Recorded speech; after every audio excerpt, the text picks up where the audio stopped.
Om Namo Bhagavate Vasudevaya.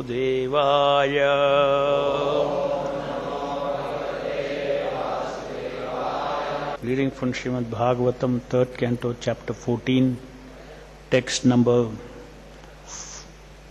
39. Bhavishyatas-tava bhadrav abhadre jataradhamau lokan sapalam strimschandi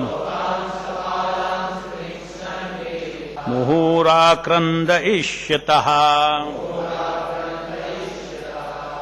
O haughty one, you will, translation purport by Srila Prabhupada ki jai. O haughty one, you will have two contemptuous sons born of your condemned womb. Unlucky woman, they will cause constant lamentation to all the three worlds. Purport: contemptuous sons are born of the condemned womb of their mother. In Bhagavad Gita it is said, when there is a deliberate negligence of the regulative principles of religious life, the woman as a class becomes polluted, and as a result there are unwanted children. This is especially true for boys. The mother is not good, there cannot be good sons. The learned Kashyapa could foresee the character of the sons who would be born of the condemned womb of Diti. The womb was condemned because of mothers being too sexually inclined and thus transgressing all the laws and injunctions of the scriptures. In a society where such women are predominant, one should not expect good children. Thus ends the Bhaktivedanta purport. Text 40.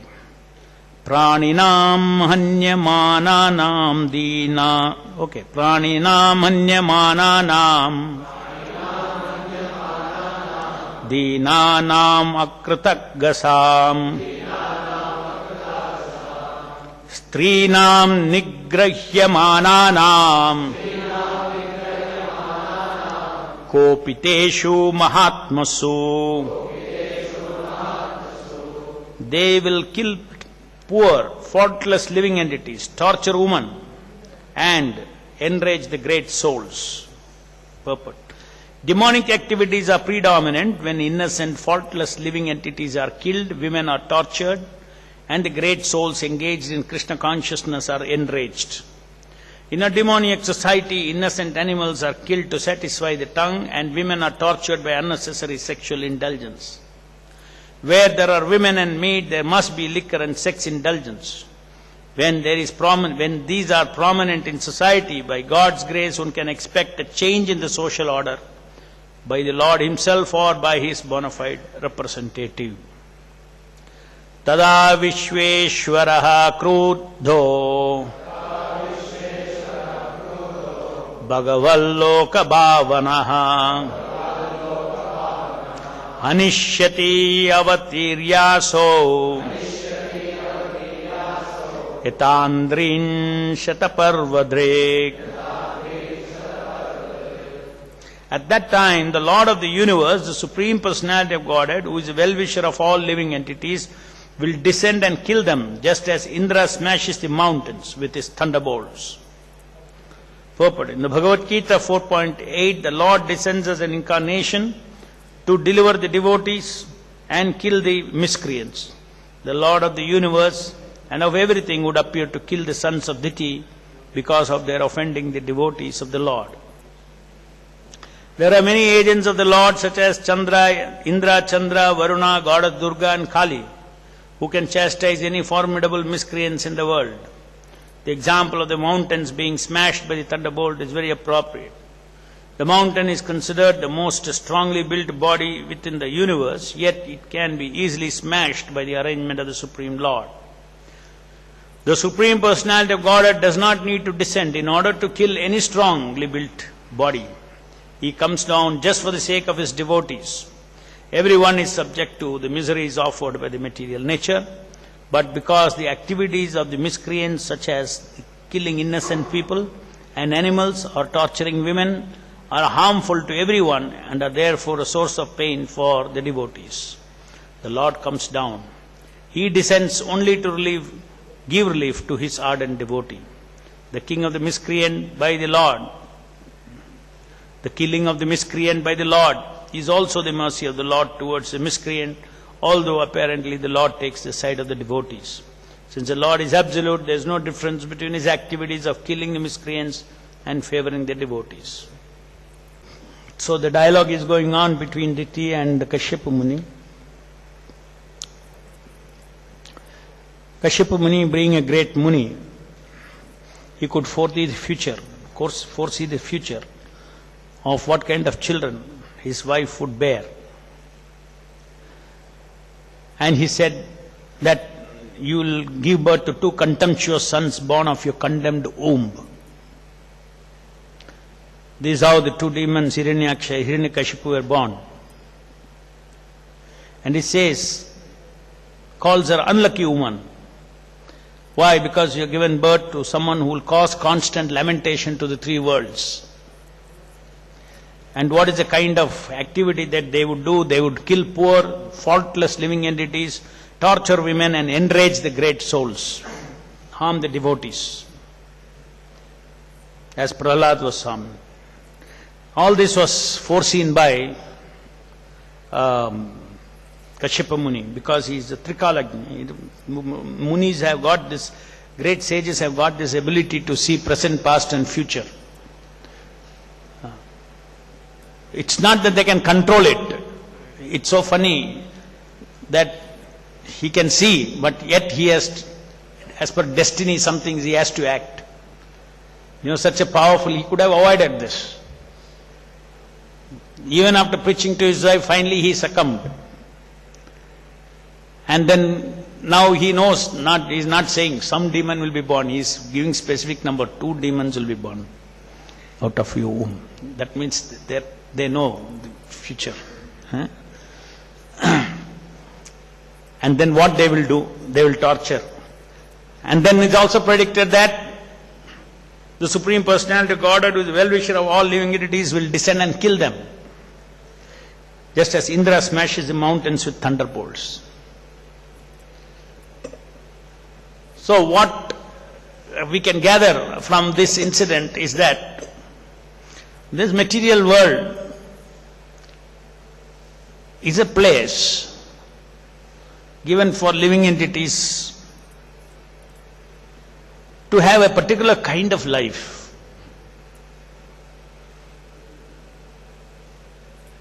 Even though the living entities in the material world are rebellious, it is not that the Lord does not want to perpetuate material life in the material world. He respects the living entities' free will so much that the free will of the living entity is respected so much that if somebody wants to actually remain here and enjoy life independently, then he can do it, subject to the laws of material nature.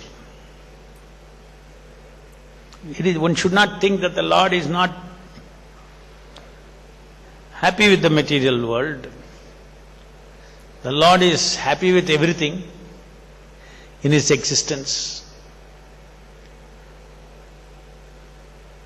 Lord is happy in giving freedom to the living entities for those who want to do karma and exist. No problem. That is the reason you see there's a little difference between a normal prison house and the scale of the creation of this material world. If you take in Bangalore city, normal city, the prison house is some maybe 0.1% of the area of the Bangalore city. And the citizens are also maybe very small percentage. But if you read from Bhagavatam, the information available is that the material world is 1/4 of the Lord's total creation. So it's not like ordinary prison house.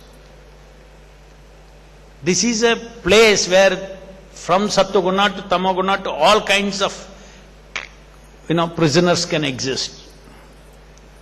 And they can remain in the prison itself if they want. Ultimately, the experience of prison is felt only because the living entity's original nature of Satchidananda cannot be satisfied in this material world. Otherwise, we go to the Swarga Loka and all very nice life is there. But it does not last. It is under the illusion of material time. The illusion of material time, long-lasting things are also same as very short-lived. It's just an illusion of time. So in the demigod, the life in the higher planetary systems, the only thing is everything is very long and does not get so exhausted. Senses are stronger. You can enjoy longer time without getting exhausted. All these kinds of facilities, but ultimately it is not the same as, what the soul really wants. So, why this is important to understand is because we need to see that Lord Himself as a system. Look, I am in control of the material world. Paritranaya sadhunam vinashaya cha dushkritam. I come down now and then. As Prabhupada says, with the grace of the Lord, He will re-establish the social order. Or is either Himself or through His devotees. So, the perspective that we should have of the material world, or even the Vedic perspective, so just because we have been told to rise above the Vedas, even though we are told not to blaspheme the Vedic literatures, at the same time we are also advised, specifically the Gaudiya Vaishnavas, are specifically advised not to get stuck in the Vedic path. Come to the direct path of Vairagya by association with the Lord, directly serving the Lord. It is very rare. It's not actually within the framework of the 4 Vedas. That is why Krishna says in the Bhagavad Gita, tells Arjuna that not to be carried away by the flowery words of the Vedas. When Arjuna was giving big arguments as per the Vedic system, what will I gain by that, this, that, all those kind of things. So Vedas are basically code book for how to live in this material world and try to maximize happiness. That is Vedas. It ends there. But to go out of the boundaries of this material world, for the soul to get liberated from the 3 modes of material nature, that is only by devotion service, the process of devotion service, this is the path we are on. The Nivritti Marga. This is the path we are on. In our Krishna consciousness movement, whether one is a Brahmana, one is a Grahastha or a Brahmachari, whatever is his ashrama may be, externally, internally, his goal is to actually become detached from this material world. It's a very extraordinary kind of a parampara, extraordinary kind of a situation which is not part of the material world actually. It's just like an exemption in the material world. If you try what's happening to Krishna consciousness movement, it's like an exemption in the material world. It's not the norm of the material world at all. Norm of the material world is to be a punyatma, do good things, this thing, be happy, children, grandchildren. You have a good life, no problem, but regulated life. There is a regulated, good human life, as well as there is tamasic, animalistic, life which is, or rajasic life.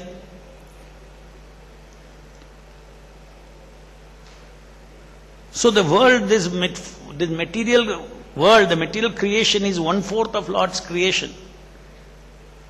So it is very much part of the Lord's purview and attention.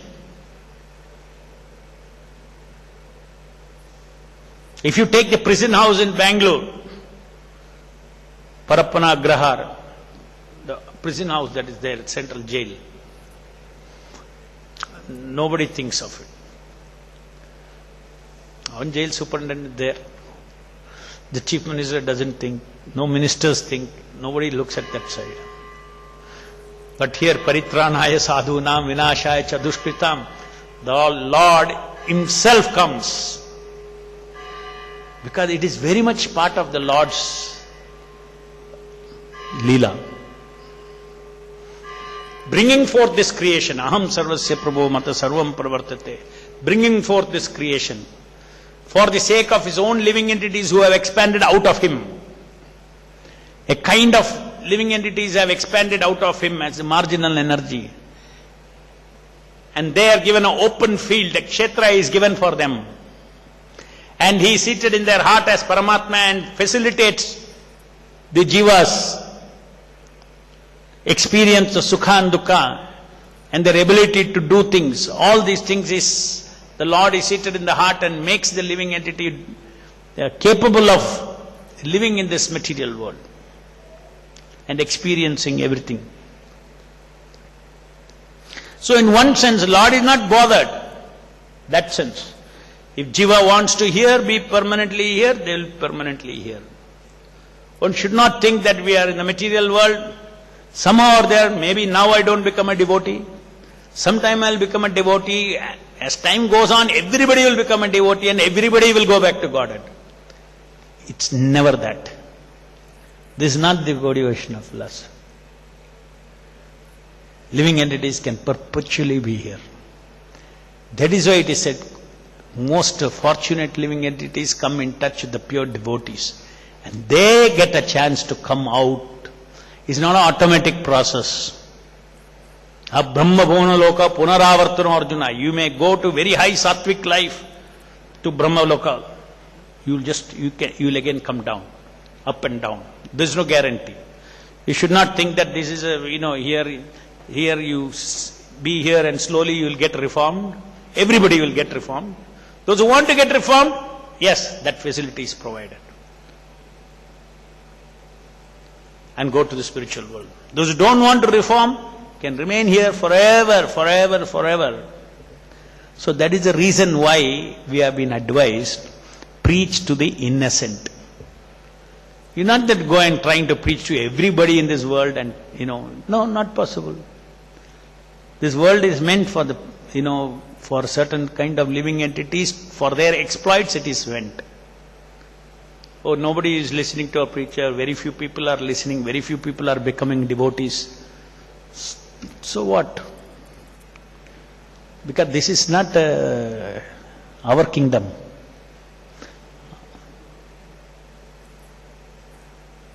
Our kingdom is there. So Krishna has given a kingdom for certain kinds of living entities. Leave them there. Those who are interested, let them come. So let's be happy. As far as possible, that's the reason why we have to isolate and identify innocent people.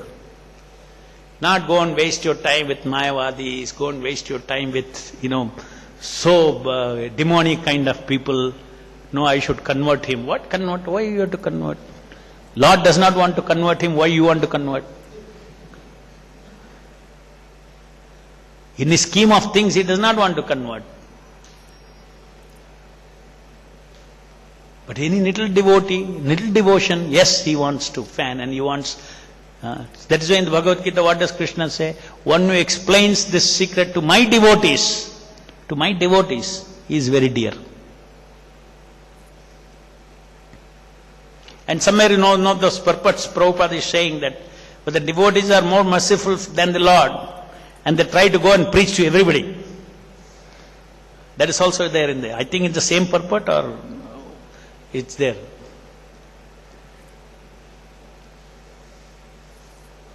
So, as devotees, we understand the proper perspective of this material existence. And that is not, this is, when we walk around in this material world, we should think this is a field freely given to them. Why should I, think anything differently? There are innocent, I have been saved from this world, and if there are innocent people, then I will preach. Always try to find out innocent people to preach Krishna consciousness. And then when there is a big fight between demons and devotees in this world, actually when they say demons and devotees in this world, it is actually fight between the demigods and demons. For that Krishna comes and helps. What to speak of when there is a fight between devotees who are trying to go back to Godhead, who are trying to set up, trying to, do pure devotion service. Definitely the Lord is with them. That Lord is in the form of the holy name. That is why in the midst of so many envious people, we are able to survive. We are able to survive. Otherwise, people won't allow you to survive.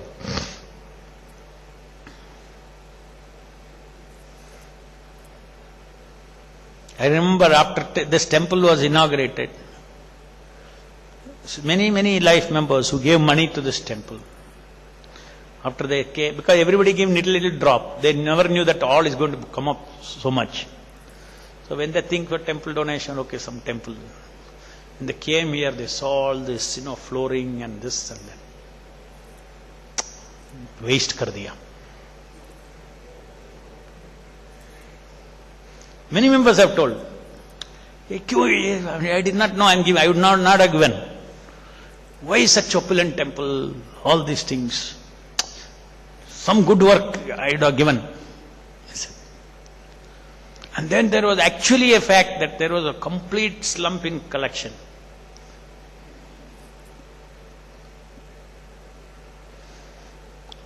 So they themselves become envious. They gave money, but they become envious. Because of ignorance, they become envious. Because they know who is Krishna. Krishna is simply some. Where is Krishna? What is this? All this. So they then just see how Krishna. Actually, it's a fact. The more and more people used to come, they used to see, and they will get more and more envious. If people saw the temple, then it was difficult for them to give. It became ulta.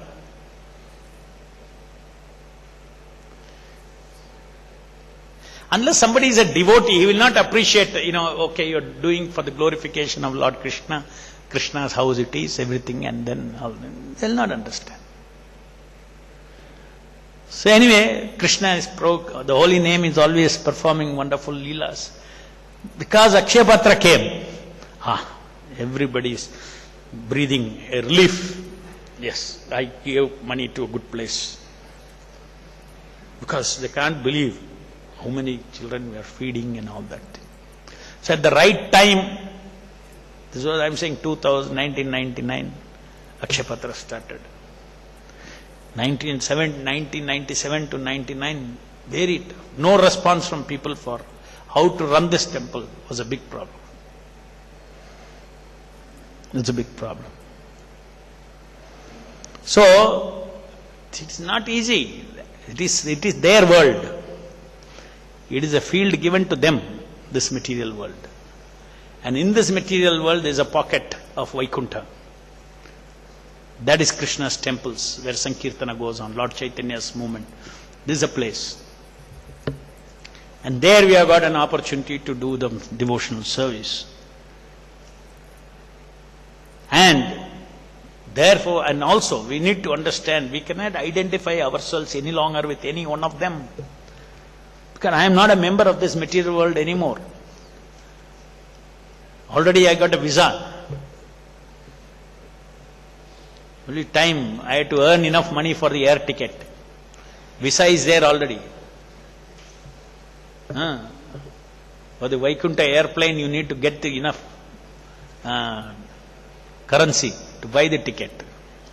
But otherwise, visa you have already got. You initiated, if you got the mercy of Prabhupada, visa you already got.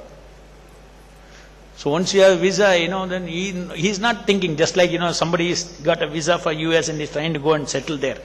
He is not bothered about India. He is trying to close up everything. इधर का property sell करना है करना हम उधर जाके settle करेंगे. America jaake. So everything winding up, everything.